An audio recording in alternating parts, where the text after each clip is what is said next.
পৃথিবীর মধ্যে 6টি শ্রেষ্ঠ দোয়া, এই দোয়াগুলোর আমল যদি কোনো বান্দা বান্দি করতে পারে তাহলে পৃথিবীতে যতগুলো দোয়া আছে তার ভিতরে এই দোয়াগুলোই সর্বশ্রেষ্ঠ দোয়া বলেছেন নবী করিম সাল্লাল্লাহু আলাইহি ওয়াসাল্লাম। কোনো বান্দা বান্দি যদি যতই বিপদে থাক, কষ্টে থাক, দুর্ভিক্ষে থাক, উৎকণ্ঠার মধ্যে থাক না কেন, সকাল থেকে সন্ধ্যা পর্যন্ত যদি কোনো বান্দা বান্দি দরুদ শরীফের আমল করতে পারে, রাতের বেলা যদি দরুদ শরীফের আমল করতে পারে, হাজারো অশান্তির দাবানল থেকে আল্লাহ রাব্বুল আলামিন শান্তি দান করবেন। 1 নম্বরে দরুদ শরীফের আমল করবেন। 2 নম্বরে ইস্তেগফার।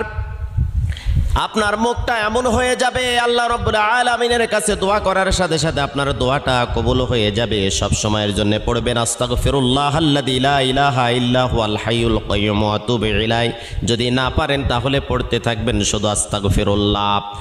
3 নম্বরে আপনি পড়বেন ইয়া যাল জালালি ওয়াল